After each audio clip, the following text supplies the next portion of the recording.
This podcast was made on the lands of the Wurundjeri people, the Wawurrung and the Bunurong. We pay our respects to their elders past and present and to emerging leaders.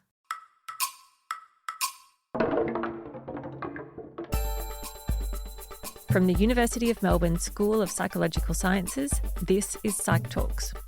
Welcome back. Today we're talking about alcohol use, impulsivity, and why some people move from casual drinking to dependence while others don't.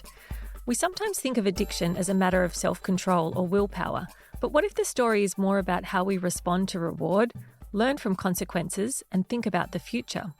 We're joined by Dr. Antoinette Poulton to talk about her research on impulsivity, feedback, and how simple insights into their behaviour might help people change their relationship with alcohol. Antoinette is a researcher at the University of Melbourne whose work focuses on the brain's executive functions and how they relate to substance use and addiction.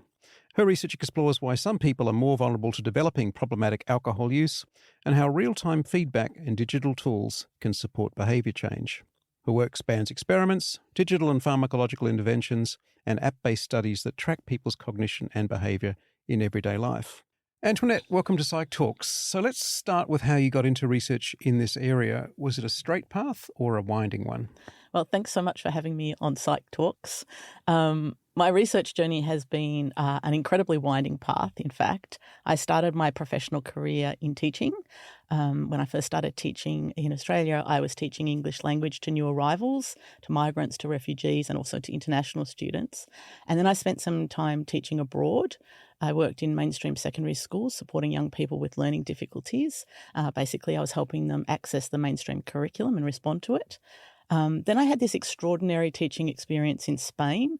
I was employed by a research institute attached to the Polytechnic University of Valencia, and their research focused on thermodynamics, thermofluids, and they had these very lucrative contracts with European automotive companies. And my students essentially were working on those contracts and they needed help to express their results more fluently in English. So I was employed to work with them so that they could speak more clearly and more quickly and fluently.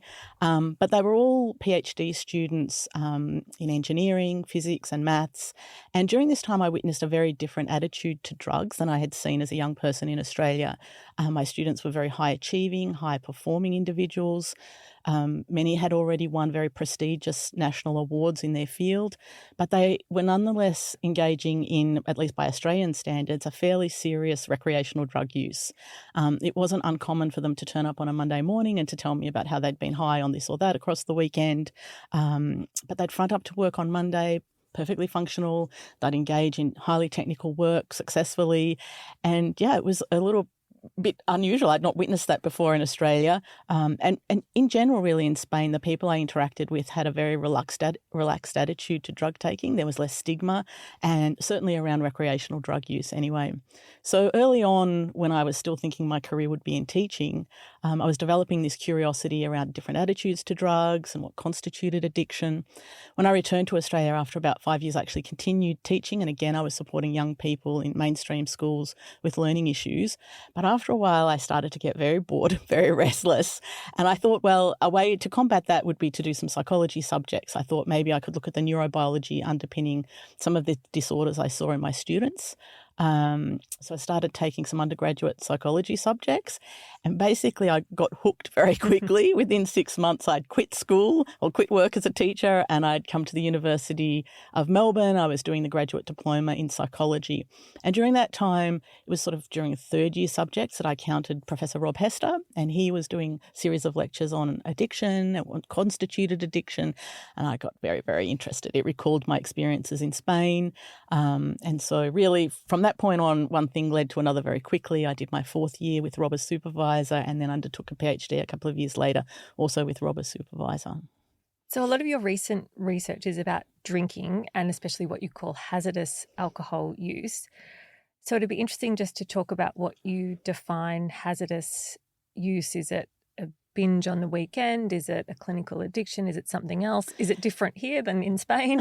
Yeah, well, hazardous alcohol use actually is defined by the World Health Organization, and it involves three core components or core elements. It refers to consumption, so basic quantity frequency questions around how much we're drinking, and that can include binge drinking questions.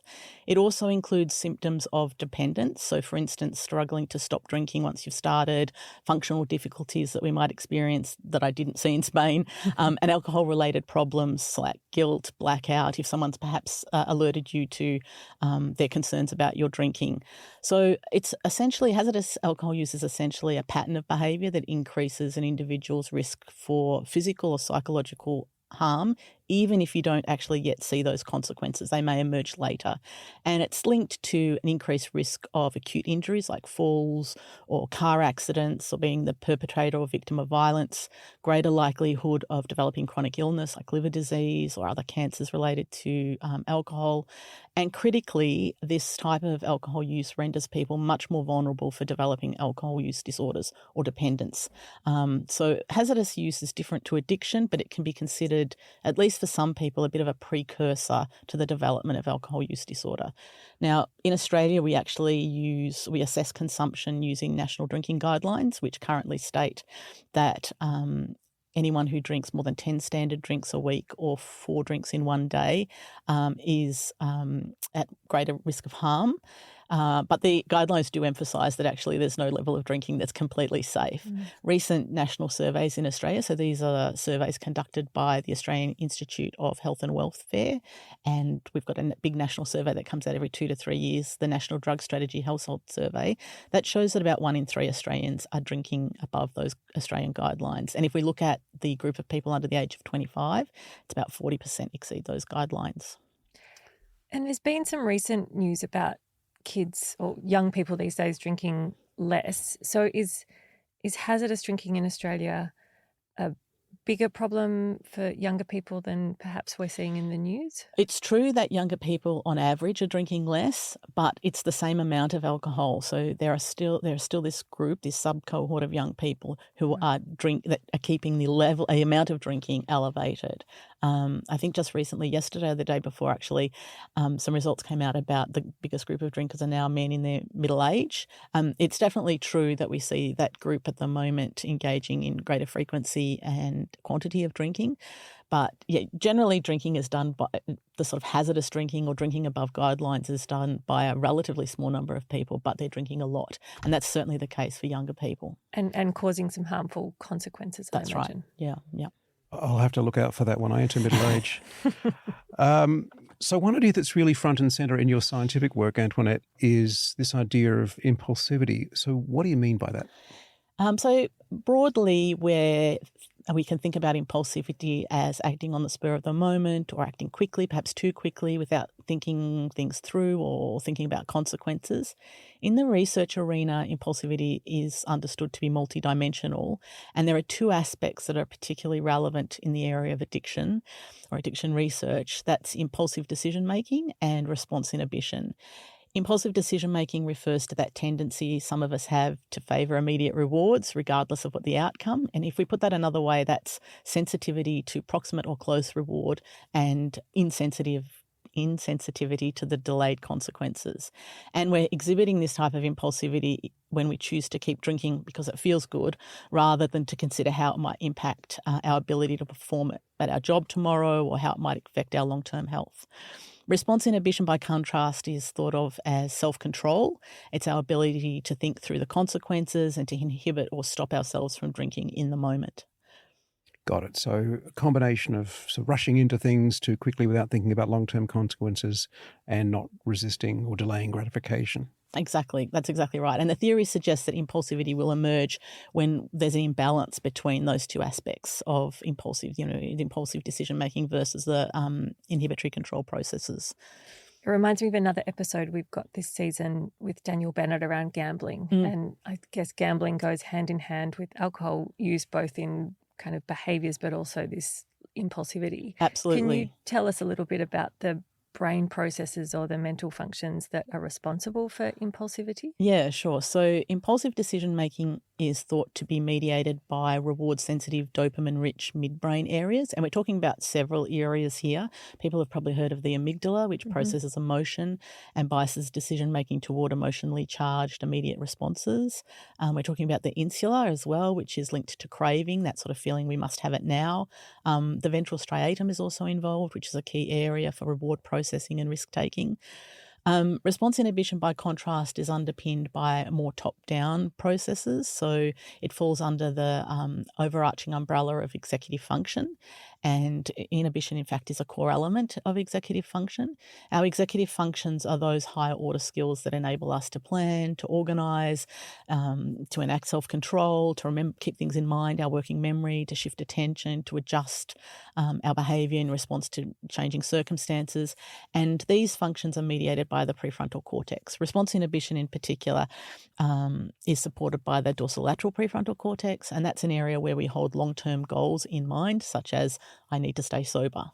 So does being more impulsive make you more likely to start using alcohol in hazardous ways, or more likely for your hazardous use to progress further, or what?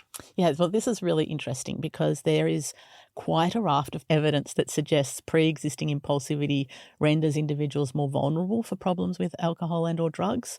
So impulsive decision-making and or poor response inhibition in children and young adults predicts an earlier onset of first alcohol or drug use. It also predicts a rapid escalation of use. So, for instance, from occasional use to heavy use. But we also know, though, that alcohol and drug use can exacerbate impulsivity. And there's sort of two arms to this type of research. There are acute effects. So when under the influence, people tend to be more impulsive. And people who had pre-existing higher levels of impulsivity will be even more impulsive in the moment once they've taken some alcohol drugs on board. But there's also, with chronic use, we see structural and functional changes in the brain. And it's those brain regions I mentioned involved in decision-making and self-control, which can produce then even greater heightened impulsive behaviour. So it's sort of a feedback loop starts to develop. And it's worth mentioning that there's evidence that the changes we see in the brains related to decision-making and response inhibition are especially prominent in young people who commence alcohol and drug use quite early. So there's a bit of research around young people who commence drinking sort of at around 15, and we see long-term changes in their brain. So you're talking about people having differences in impulsivity from a starting point. So if we know impulsivity is a risk factor for problematic alcohol use, how do we change that? Yeah. So there's a bit of research going on in this area at the moment, and different research groups are taking different approaches. Impulsivity does appear to have biological underpinnings. Nonetheless, it's important to remember that being impulsive doesn't mean someone will definitely develop problems with drug or alcohol. It's just that they appear to be more vulnerable. So it might be of benefit to intervene in these cases, to be able to target these people with early interventions, early education, maybe some skill building. And I guess it's probably beneficial to think in terms of managing and reducing the impact of impulsivity rather than categorically being able to change it. Would someone know if they're high on impulsivity? Well, they may do. One arm of research just asks self-report questions about impulsivity, so it's possible to, go online and have a look. But in testing people, certainly a number of people will indicate to me prior to testing, I think I'm more impulsive than most people. Yeah.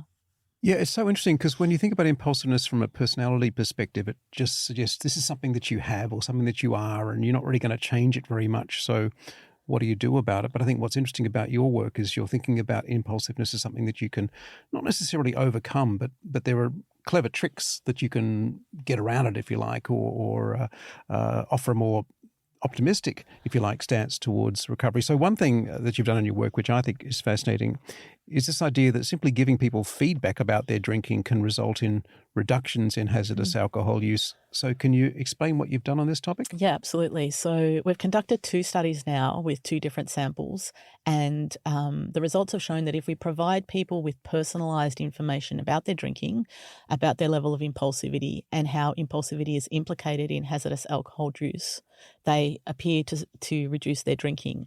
So in one study, we found that young hazardous drinkers had reduced their total intake at follow-up, which was at about 60 days, by 32 to 35%, which is equivalent to 4 standard drinks per week. And so this was in response to this feedback. That group of young people, there was 250 of them, and they're 21, 22 years of age. Their impact on their drinking was so substantial that these hazardous drinkers couldn't be distinguished from non-harmful drinkers at follow-up. And this was on measures of total intake, on binge drinking, on how much people would drink in any one day. We could no longer define them as hazardous drinkers.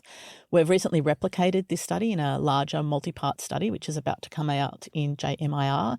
And in this study, we follow people at 3 months. And again, we see a 33% reduction in drinking. Does that feedback only reduce the drinking for those who feel they have a problem or who want to reduce it, that have some motivation to drink less when they find out how much they're drinking? Or can anyone kind of see a reduction in their drinking even if they don't have that kind of desire or motivation to drink less? Well, you would think that motivation might be a key factor, but that's not actually what we saw in our results. We were looking in this second study to see if we could see what was underpinning this reduction in drinking, and motivation was one of the variables that we included. But this didn't seem to have any impact on the actual change, which was actually a surprising finding. There's some large meta-analysis studies that have come out of the United States recently that do question whether motivation is an essential element for this kind of change. But nonetheless, I did expect to see that it might, mediate the results in some way, but we didn't see that this time.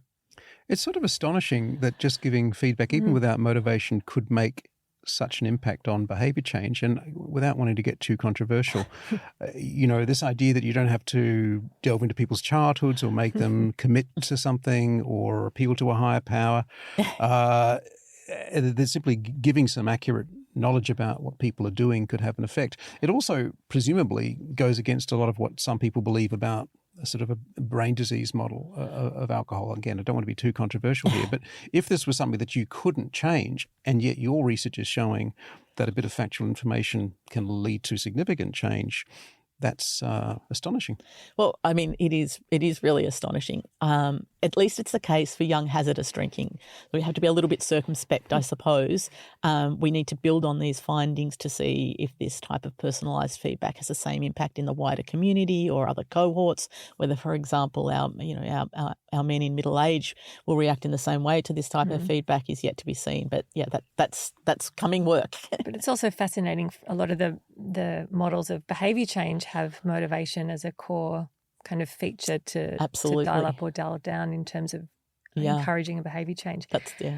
A fascinating part of your research is how you get accurate feedback to these drinkers, and we probably can all reflect on having less than ideal self-reports when we ask someone, how much did you drink in this session or whatever the behaviour is.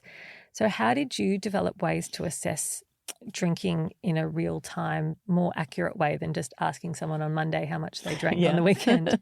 So during my PhD, I designed an app, which it was designed to help researchers capture real-time information about drinking. At the time, I was hoping to develop a tool that would overcome some of the limitations around accurately assessing alcohol use. At that point, we were relying on sort of summary, retrospective measures of alcohol intake. And this, as you say, there are disadvantages to that type of assessment. People find it difficult to conceptualize their intake. They're often overlooking high intake sessions, so they're sort of applying an average already to their own drinking. And obviously there's difficulties with recall. So the information's not particularly accurate, and it's certainly not very nuanced. So we reasoned that if we had an app, we could have people recording their drinking as it happened, and we were hoping that it would provide very accurate and detailed information. The app's called Alcohol Capture, and it enables people to track consumption for a period of days. We typically use 14 days, but it's variable.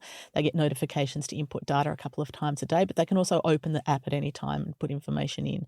And all Australian drink sizes have been programmed into the app, so people are not having to make complicated calculations in their head about standard drink sizes. And an early paper from my PhD showed that participants were recording greater frequency of drinking on the app and higher intake, as opposed to when completing the retrospective measures. So that's the app we've been using in our feedback studies. We're providing people with this personalised feedback based on data coming from the app, in the hope that it's very accurate and it's linked quite clearly to actual drinking episodes. We have simultaneously developed an app to assess cognition in real time, and this is called CheckCog. It allows us to assess both response inhibition and working memory several times a day, again, for 14 days. And so if you think about what I said before, we're assessing elements of executive function with this app.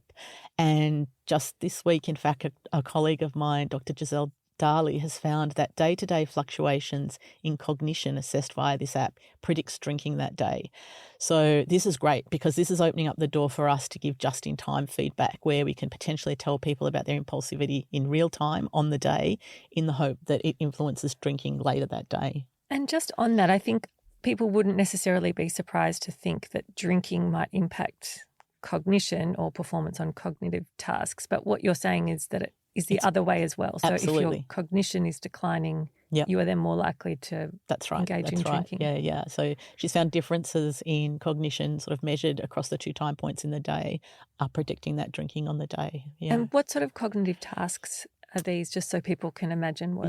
So the response inhibition task is a task called a stop signal task, and it requires people to respond quickly to what we call a go stimulus. And then every so often there's a no-go stimulus. People don't know when it's coming. The task goes very quickly. So they're often part way towards responding as though it's a go stimulus, and then they get this little sound to tell them, no, stop. And it's quite difficult to stop in that scenario. I liken it to being at a traffic light when you've hit the traffic lights and you see the amber light go on, and you've got to make that split decision between stopping there and then or going through the lights. So the task, it's sort of analogous to that kind of task. But it's just something they're doing on the a app, computer. like just sorry. In this case, it's on the app, and this little letters come up, and you're responding to some and not to the others. And that can predict drinking. That's right. Fascinating. That's right. So just out of interest, compared to your app, how much are people typically underreporting their drinking by retrospective self-report? If you can just give us a rough estimate, are we talking 50%, 20%? Yeah, well, it was a significant difference. I can't recall off the top of my head exactly what it was. My memory is it was about 2 standard drinks per week difference. So that's not an enormous quantity, but at the same time, over time it is. You know, nowadays the guidelines are quite strict, and they've come down even since I did that study. So, 2 drinks in a day, that takes you from potentially at 4 drinks to not binge drinking to 6 drinks to binge drinking. So I find it fascinating also how you develop these digital interventions that you've been telling us about. So in a recent paper, you compared some different formats for delivering the personalised feedback that you give people.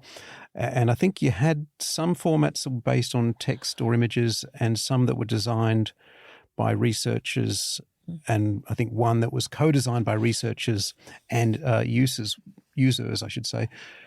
What did you find? Yeah, this was also quite surprising. Essentially, in our original feedback study, the feedback we were providing participants was very text heavy. It arrived via email, and it was about half a page of fairly dense information. And although the study and the intervention was effective, we had thought that if we could involve consumers, we might be able to improve the look and feel of it, and maybe in turn even its effectiveness. So we consulted with a youth advisory board located at the Matilda Centre at the University of Sydney, and we developed some prompts to use with focus groups. And then we held a series of focus groups involving young people here in Melbourne. And at the end of this rather convoluted process, we had 3 types of feedback. We had this original text-heavy feedback. We had an image-based feedback that we had developed with the Youth Advisory Board, but essentially it was research and designed. And then we had the wholly image-based feedback that our focus group participants had designed. Now, our focus group participants were from about 17 to 25, 26 years of age, and they were from different walks of life in Melbourne. When we presented the 3 types of feedback to a new sample of participants, they certainly preferred the focus group's designed feedback. It was pretty, it was colourful. Yeah, hands down, they preferred that. But then with another group of people, we actually provided the feedback about their drinking and impulsivity in one of these 3 formats. And it didn't impact the reduction in drinking in any way. Regardless of what feedback they saw, they all reduced their drinking to the same amount. So likability is certainly an important point for an intervention, but co-design processes are really time-consuming, they're very expensive, and a lot more work clearly needs to be done in this area to determine whether co-design adds sufficient value to the end product and to justify the costs, I think. Yeah, I think it's a really interesting area in my field in behaviour change, this difference between an ad or a message that people like and an ad or a message that is effective are very 2 different things. Yeah. And sometimes we put too much weight on the likability and absolutely. it doesn't necessarily impact the effectiveness. I had wondered actually whether the text-based feedback was effective because it looked so serious and people attended to it. Yeah. But, I mean, it would seem that it doesn't matter how the feedback comes, it's as long effective. As they're getting it. What implications does this work have for just lowering the prevalence and the burden of alcohol use problems? Is it about stopping them before they start to become a problem, or can they also treat long-standing hazardous drinkers? What do you see as the potential for these types of interventions? Well, I mean, alcohol poses a very significant burden in most regions of the world. That 5% of all deaths are attributed to alcohol. That's 3 million deaths a year. In Australia, it accounts for 4 to 5% of the burden of disease.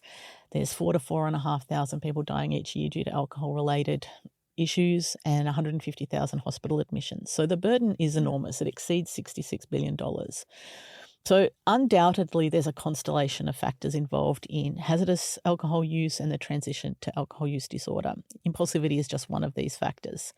It would appear, though, that if we can have people who are engaging in hazardous drinking become more aware of their consumption, have them understand that it may be to do with impulsivity and that there are these links between impulsivity and vulnerability to transition, it seems as though we can reduce their consumption. And that would go some way to reducing the burden if we can reliably do that. But yeah, as I said, we probably need to extend this work into other cohorts and other groups to really definitively, address your question. And pardon the pun, but those are very sobering statistics. Yeah. And I'm serious about that because obviously the cost here is enormous. Absolutely. So we like to finish our episodes with some practical takeaways for our listeners. So let's say they or someone they love or care about is engaging in hazardous drinking. What sort of advice would you give? Does your work offer any guidance about what they could do about it? Yeah, I think that a first step is to track your own consumption. So it's an easy thing to do, maybe over 14 days, 21 days, record things in a little diary or on your phone, and then have a look at how it compares with national guidelines. People can do this themselves, and it could, for some people, be enough of a mechanism for them to consider their intake and to reduce consumption. I would say if people additionally feel that they might be more impulsive, that they have a tendency to make impulsive decisions or they have a tendency to have difficulties with control, then I would seek help. I would, perhaps have a first conversation with a GP or some other mental health expert, and then perhaps look up some of the numbers that you're going to put in the show notes. But I think it's just fascinating that I think a lot of these problems obviously are multifaceted and lots of things can go into it, but a very simple thing that people can do is just track their consumption and look at that, and that might be enough for some people to absolutely make a safe change in their behaviour. Yeah, our research really suggests that that's the case. Fascinating research, Antoinette. Thank you for joining us today on PsychTalks. Thank you for having me. That was Dr. Antoinette Poulton speaking about her research on impulsivity, alcohol use, and how simple feedback can support behaviour change. If you'd like to learn more about Antoinette's work, including her current studies and resources, you can find more information in our show notes. And if you need support on these issues, you can check out Daybreak at hellosundaymorning.org or call the National Alcohol and Other Drug Hotline at 1-800-250-015. PsychTalks is produced by Mairead Murray, Gemma Papril and Celia Harvey, with audio engineering by Phil Shaw. It is a production of the University of Melbourne, Australia. Thanks for listening. If you enjoyed this episode, please follow, subscribe or share it with a friend. See you next time.